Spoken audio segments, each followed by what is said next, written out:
G'day everyone, it's Tim8U here, coming at you with a hardcore Nuzlocke run of Pokemon Emerald. But wait, there's more! I also randomized the game, so all Pokemon counters and trainers would have completely random Pokemon. Hopefully my lack of skill is made up for with a benevolent random number generator. What could go wrong? Would there be setup sweeping Gardevoirs? Untimely critical hits? Death by poison? Or potentially even starting the game with a legendary Pokemon that only knows the move Explosion? Who could possibly know? Anyway, what makes a Nuzlocke hardcore? Well, you take a regular Nuzlocke, being a Pokemon challenge with 2 core rules, the first being you can only catch the first Pokemon on a route, and the second being that fainted Pokemon cannot be used again, and you add on the following rules to make it a little bit more difficult. The max level of my Pokemon is limited to the level of the next gym leader's or champion's strongest Pokemon. A whiteout is a game over, even if I have Pokemon in the bank. I cannot use in-battle items, held items are fine, and the battle mode must be on set mode, which basically means I don't get that sweet free switch in when you feint an opponent. Also, for the fun of it, I nicknamed all my Pokemon with the help of Twitch chat. By the way, I stream on Twitch at twitch.tv/Tim8U. Stop on by. Given a few attempts had already been made, I'd already been mentally scarred, it was time to take a more tactical approach this time, lest we have another Mission failed. We'll get them next time. 3 starters to choose from, and clearly the only logical choice here would be the powerhouse Shuckle. Yes, that's right, Shuckle. Pfft, who would want to take a Larvitar anyway? Me. I wanted it. But Twitch chat persuaded me that Shuckle was the right move. With the Houndoom fleeing before the might of my burnt Shuckle named Shiny20k, and Professor Birch safe, it was time to defeat May. After some much needed leveling. May has a Growlithe that we just barely took out with about a dozen wraps, and we were rewarded with some Pokeballs. Let the game begin. For the 6th time, but who's counting? We arrived in Route 101 and tried to avoid the first encounter until we could get more Pokeballs.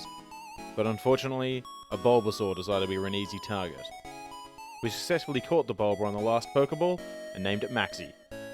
After stocking up on more Pokeballs, we triggered our next encounter on Route 103. A Staryu we named Element.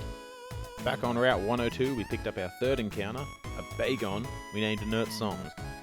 Bagon turns into Salamence, which is a great late game Pokemon. You know, if we get there. We assisted Wally in catching a Spearow, which would later become just a Spearow. Something unforeseen was that I ticked the option for the rival to keep their starter Pokemon, and apparently that means Wally would always have a Spearow, so whoops. On Route 104 we were needing more money, so we decided to fight a few optional trainers, including that fisherman named Darien, who had a Larian. Darien was instrumental to our early success, as we learnt our strongest combo, something I hadn't considered, Leech Seed, and our Shuckle proved too powerful, and eventually whittled the Lairon down, and cemented itself as a strategy we would abuse from here on out. We also picked up a Clefairy we named Noble, and in Petalburg Woods we picked up a Rattata named Fear. We also had our first encounter with a Team Aqua Grunt, who had a Victory Bell. Considering we don't have any evolved Pokemon, this is dangerous. Since it's a Grass type, our Leech Seed Shuckle combo was already rendered redundant. Luckily, our own Grass Poison type Maxi was able to trade pretty well and take it out. We pushed through some mandatory encounters to Rustborough and picked up Cut, and headed on to Route 116 for our next encounter, a Hoot we named Alias. In Rust Earth Tunnel we picked up a Gulpin named Spitor, and our team was starting to look really gym ready. So we got everyone up to level 15, and Element learned Recover, which is such a good early game move for a Nuzlocke like this. Alright, Roxanne time. Roxanne led with a Ninetales, which was a pretty bad matchup for our Bulbasaur, so a quick switch to Element and a Water Gun managed to burn a heal out of her. She then switched to another powerhouse, a Lapras. Also, since when did gym leaders switch? We switched in Shiny20k to whittle it down with some wraps. Roxanne sent out Eradicate, and we switched in Maxi to set up some Leech Seed. She then switched again and brought in her Ninetales, and we promptly put that to sleep. She healed it up, and then after a few turns it awoke and hit us with a Fire Blast. Luckily for us, Maxi is apparently a special Bulbasaur that was holding a Focus Sash, and survived on a single hit point. We switched in Shuckle to cop a Flamethrower, and then take out the Ninetales with the Leech Seed still on it. The Eradicate went down to a Wrap, and the first gym badge was ours. Post the gym, we had to help an old sailor, Mr. Briny, get his Pico back. A wing girl, the Team Aqua Grunt, decided to use in battle against us, apparently. So, I guess rest in peace, Pico. With Pico saved, Briny was kind enough to take us to Dewford. We would also get an old rod, opening up a lot of new encounters. The most notable was a Wishman named My Ex, a backup Bulbasaur, and a Routes we named Rule 34. Earlier we were tasked with delivering a letter to Stephen, so we made our way to Granite Cave. Here we had a massive encounter, Articuno. And after dropping it to low health and about 20 minutes later, we managed to not catch it. With that disappointment, we returned to our day job as a mailman and delivered the letter to Stephen. Mr. Briny took us to Slateport for another handful of encounters. The only notable one was a female Nidoran we named Monarch II. I don't want to talk about the first Monarch. Back in Dewford, it was time to take on Brawly, who led with a Chimecho. We swapped out Spitter after a yawn for Maxi to set up a Leech Seed. Brawly switched out to Shedinja, which can be kind of problematic with its Wonder Guard, but a quick switch to Spitter and a Poison Gas took it out. Brawly sent in Chimecho and healed it, so I switched in Maxi to finish the job. Brawly's last Pokemon was a Dustox, which was taken out with some Leech Seeds and Cuts, but not without it hitting a few Hyper Beams first, so that was kind of scary. With Brawly down and our second badge in hand, it was time to head to Moorville City. But first, we had a rival to crush. May led with Mr. Mime, Ew, which almost took out our noble Clefairy. Oh, and our Shuckle. Getting crushed when? And our Starmie? Good thing we have Recover, right? You know, after we take it out with a water gun. The rest of May's team wasn't nearly as scary. Whew. Close call to a lot of big players. Yikes is right, May. We stumbled into Moorville City, and after we collected a few more encounters, started clearing out the gym trainers. Apparently gym trainers can have unique movesets, such as Shadow Ball, Snubble. Fatality. Rule 34 didn't make it. With that unfortunate casualty, we decided to bring in Alias, our Noctowl. Okay, time to take on Watson with our team of level 24s. And he opens with a Nidoqueen. Oh no. We used Maxi to put it to sleep before we switched to Element to take it out with a couple of water guns. Watson then sends out a Sceptile. This team is already bonkers, he's still got 2 left. We switch in Spittle to take it out with a Yawn and some Sludges. If you thought Watson's team was good, he also has a Salamence. We use a Yawn on Spitter, to set us up for a switch into Maxi. For some Leech Seed. You can kinda see where this is going, can't you? Ha! It's not Shuckle. You thought wrong. It's even cheesier. It's Minimize Spam. With that Salaman's bad manners into destruction, Watson sent out his last Pokemon, a Kabutops. Luckily, Kabutops has a 4 times weakness to grass, so it's an easy KO for Maxi. With that, the third and scariest badge yet was mine. Really, a Salamence. On the way up to Falabertown, we came across one of the ugliest Pokemon, which fainted our Spittle. Retribution was swift in the form of Element. Get it? Swift. Moving on from that terrible pun, we replaced Spittle with Monarch that we evolved. Caught a Trico in Route 114. And in Meteor Falls, we picked up a Tyrogue we named Ace. I really wanted a Hitmontop, but to get it, Ace would need to have equal attack and defense upon leveling up. A task that's kind of annoying to do. We also progressed some story content, but significantly more importantly, we found a Moonstone to evolve Monarch into her ultimate form. East of Rutsborough City, we did some training to evolve our Ace into a Hitmontop. We're just that good. And then made our way over to Mount Chimney for more story content. Maxi was talking smack to us about meddling in his affairs, so we had to teach him a lesson for meddling in our gym run, clearly more important than the fate of the world. Not much to really talk about. His first 2 Pokemon went down really easily, and his Grumpig got caught in our Leech Seed Shuckle death trap, so he had a long time to ponder his fate. With Maxi taken care of, we proceeded straight to Lava Ridge Town, did not pass go, did not collect our $200, and got gym ready, which included evolving Element into Misty's favourite, a Starmie. I challenged Flannery the Run-Ender, and opened with Maxi to set up Leech Seed. but ran into a slight problem. You know, Cacturn, grass types not getting hit by Leech Seed. Ace it is then. Also good with Intimidate. And it allowed us to set up a couple of bulk ups. You know, get swole. With Cacturn taken out, next up was a Sceptile. If it ain't broke, don't fix it. Sceptile went down to this raw strength. Nothing could stop Ace. Oh, except a Ghost type. Monarch knew just what to do with that though. Flannery's last Pokemon was a Cloyster, which we took out with Element and Maxi after Confusion got in Element's way. With that, the 4th badge was ours, and we're now in uncharted territory. We departed Lava Ridge Town, now able to visit some of Hoenn's more luxurious regions, such as the desert, where we found a desert tree gecko, our second one. We stopped off at the Fiery Path, where we found Zapdos. Hello there. And Moltres. We picked up TM06 Toxic to give Shuckle some real kill potential, and then made our way back to Petalburg City. Had to prove to Norman who the real alpha in the family was. Norman usually has a slacking, which is pretty scary, but luckily for us, the randomizer took care of that. He opened with the Clefable.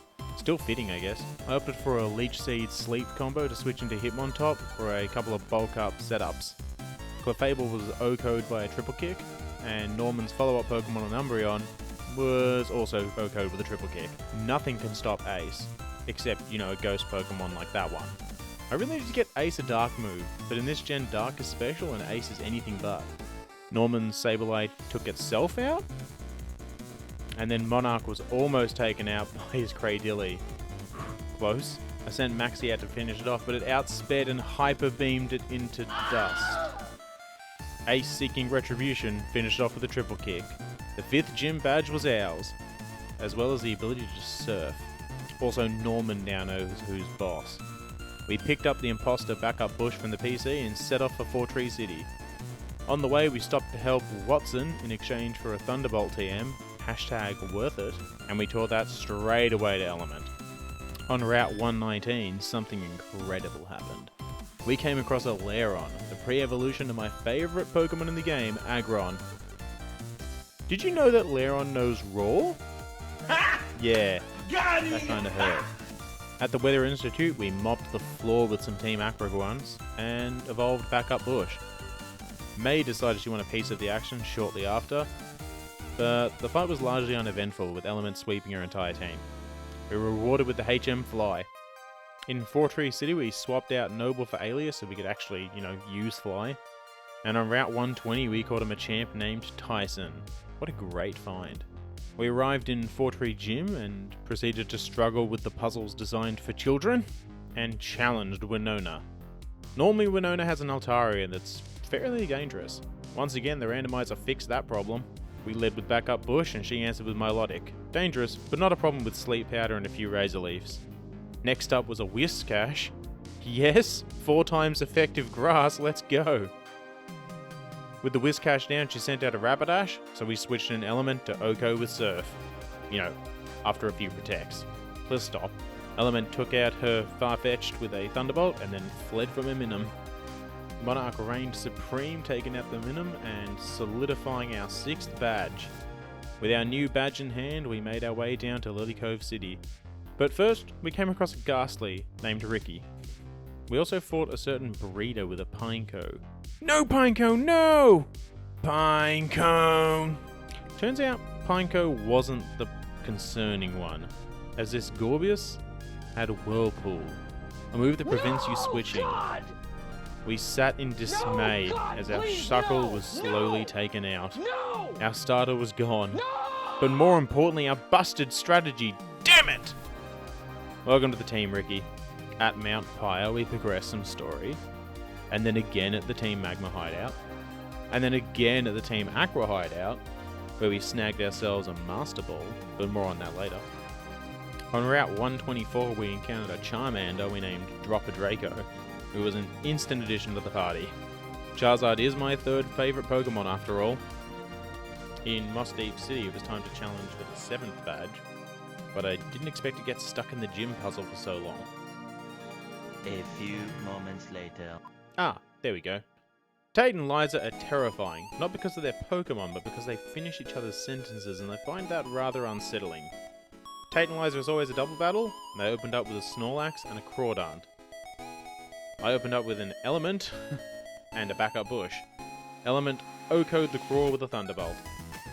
Element just barely missed the OHKO on the Eladibar, and my plan from here was to try and keep Snorlax asleep, considering that Razor Leaf did next to nothing. Tate and Liza's last Pokemon was a Tentacruel, which took a Thunderbolt. Snorlax woke up and then devastated backup bush with a critical hit body slam. Stupid embodiment of myself. Hey, I like it for Castle. With a combination of Monarch and Ace, my lust for revenge was sated, as was my desire for the 7th badge. We returned Alias to the team and set up for Pseudopoly City, which is one of the coolest cities in Pokemon given it's within a dormant volcano. But first, we had about 10 more encounters to pick up. About that Master Ball. Lugia, anyone? I'm just kidding, we already had our bloody encounter, so this was just a waste. Why are you running? With no decent encounters, we dove under the sea and arose in Pseudopoly City, home of the 8th badge, and a boatload of story. I had forgotten you need to visit Seafloor Cavern first, which was another site for a Master Ball tease. Here we met Kyogre for the 2nd time, so I don't know what Archie was talking about. After sweeping through Archie's team, we were rewarded with the cinematic of a Groudon severely handicapping itself in a fight against Kyogre. Look at that! It's on a tiny little island in the middle of a whole massive ocean. Groudon's just running a challenge run in its own life. We met up with Wallace in the Cave of Origin, who told us to go to Sky Pillar and get Rayquaza, but more importantly, we had another legendary encounter. Hey, that's pretty good. But this one was a little bit different. This one actually counted. So welcome to the team, status quo. At the top of Sky Pillar, we enlisted the help of the Great Green Noodle, and back in Pseudopoly City, watched as it majestically appeared from the heavens. And just like a mama with a wooden spoon, scared off Kyogre and Groudon like they were little children. That cutscene still holds up today, by the way. With the story complete, we went to the abandoned ship to pick up Ice Beam to round out Element's moveset, and got prepped to take on Juan, the final gym leader. Juan opened with a pesky Gyarados with Intimidate, and I opened with a Hippon-Top that also had Intimidate. A switch to Element and a single Thunderbolt took care of that. Next up was the Shedinja, which, surprise surprise, was OHKO'd by Dropper Draco. What is with gym leaders and Shedinjas? Following that was a Kingdra. I hate Kingdras. Since Dragon's their only weakness pre-Fairy, they are really annoying to take down. Also in the rain it has Swift Swim, so its speed is doubled. Luckily, Element is stacked and could take it out with the Thunderbolts. We also got the Paralyze to make things a little bit easier. Next up was Juan's Nidoking, which a single rain-boosted Surf took out. Monarch came in to take on Zarbok and managed to take it out with Dig through 2 turns of confusion after a Swagger. Nice work, Monarch. 8th badge done. Could we actually go all the way? Or would disaster strike? With the rain badge in hand, we had to go collect a few items before tackling the Victory Road, such as Sludge Bomb and Brick Break. In Victory Road, we had our final encounter, a level 40 Torkoal, as well as our last rival battle. I wish I could say that this was a threat, but Element basically soloed his entire team, including his ace, a Spearow. Ooh. You know, that same one that accidentally stuffed up earlier, so we stuck with it the whole game. Don't wait up, Wally, it's not just today you won't be able to beat me. With Victory Road behind us, we had arrived in Evergrande City, the site of the Elite Four. Here we swapped out our Gengar Ricky for our soon-to-be Salaman's Inert Song. At Meteor Falls, we picked up Dragon Claw, and then collected a boatload of citrus berries we'd planted earlier. Returning to Evergrande City, we taught Charizard Dragon Claw, Lugia Calm Mind and Psychic, and Inert Song's Earthquake after it evolved. We also leveled up everyone to level 55, and all with their final moveset, it was time to take on the Elite Four, starting with Sydney. Sydney opened the fight with the Blossom, and we opened with status quo. After a few Calm Minds, even with Blossom setting up double teams, we took it out with 1 Psychic. Sydney's Kingdra fell to 1 Psychic as well, good riddance. Blastoise just barely survived the OHKO, tanky boy, before taking itself out with Hail. Idiot. Fortress was OHKO'd with a Surf, and Nidoking was OHKO'd with a Psychic. Sydney down, no casualties, no problems. After some PP restoration, it was time to take on Phoebe, who would lead with a Beautifly into my Lugia. This gave the perfect opportunity to set up 6 calm mines, and then lazily take it out with a Surf. And the Blaziken, and the Azumarill, and the Donphan, and the Grumpig. Sorry Phoebe, halfway through the Elite Four. Once again we healed up in preparation to challenge the next Elite Four member, Glacier. Normally she has a Wall Rain that can cause havoc to teams, but the randomizer took care of that. Her Pidgeot allowed us to start setting up again, albeit with a bit more risk. It also paralysed us with Secret Power. With her Pidgeot taken down, Glacier responded with a Medicham. A Medicham with Psych Up, which copies the stat boost of a Pokemon. You know there's Lugia that has +6 special attack and defense? Yeah. Luckily a second Psychic took it out, while it wasted its turn copying the stat boost again. AI, are you looping? Next up was a Manectric, which scared me enough to swap into Monarch, which took it out with a couple of Sludge Bombs. You know, someone else in the team pulling their weight now. Monarch also finished off her Illumise and her Ladybug. Wait, what? With that weird last Pokemon, Glacier was defeated.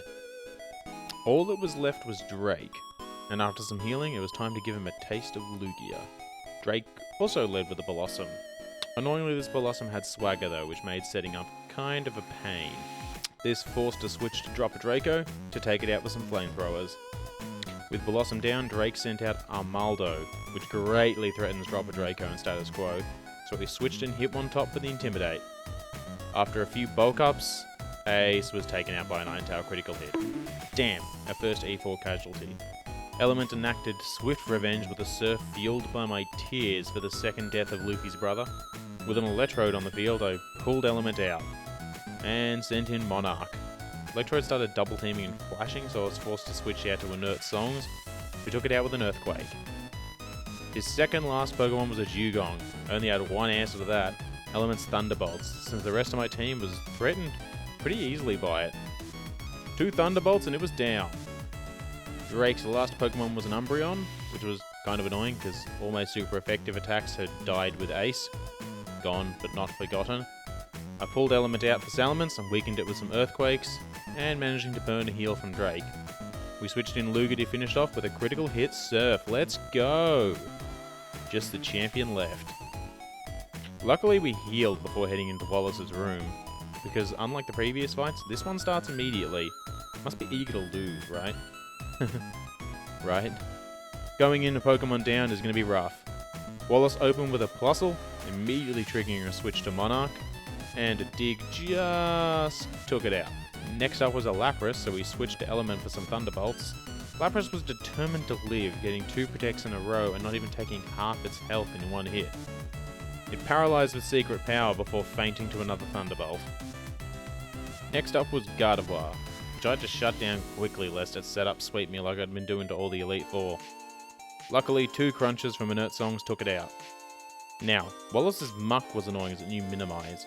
If luck was on its side, this Pokemon could prove really annoying to take out. Luckily, a couple of EQs managed to hit and take it down, and burnt 2 full restores. Second to last Pokemon was a Rhydon, so we switched in Monarch after our previous Lugia switch was swaggered. The Rhydon hit with Seismic Toss and got poisoned. That luck! We switched in Lugia, copying a Seismic Toss before taking it out with a Surf. Wallace's final Pokemon was a Seaking, which is actually kind of fitting. Unfortunately, Seaking couldn't really do much and was taken out with a few Psychics. The run was over. Finally. 6 attempts later, and many in-game hours later, we could gaze upon our team in the Hall of Fame. Status Quo, the Lugia. Ace, the Hitmontop. Inert Songs, the Salamence. Monarch the Second, the Nidoqueen. Drop a Draco, the Charizard. And Element we'd had before our first badge, the Starmie. There was one thing left, however. Rumours had spread of a man named Steven, who had yet to be shown the might of my team of champions. With Ace replaced by Tyson the Machamp, we challenged Steven at Meteor Falls. It was a bloodbath. I wish I could say the battle was a good one, but Lugia swept basically his entire team minus the Shedinja, yes, another Shedinja, taken care of by Monarch. So yeah, there it is. My Pokemon Emerald Randomized Hardcore Nuzlocke. Do I feel cheap using Lugia? Yes. Would I do it again? Of course. I hope you enjoyed it as much as I did making it. As frustrating as some things were, it was also a blast, and I will be doing more of these challenges in the future. If you liked what you saw, please consider liking and subscribing as more challenges are on the way. If you think of anything I could do to improve, or you have something to add like tips or tricks, please leave a comment down below. And as always, thanks for watching.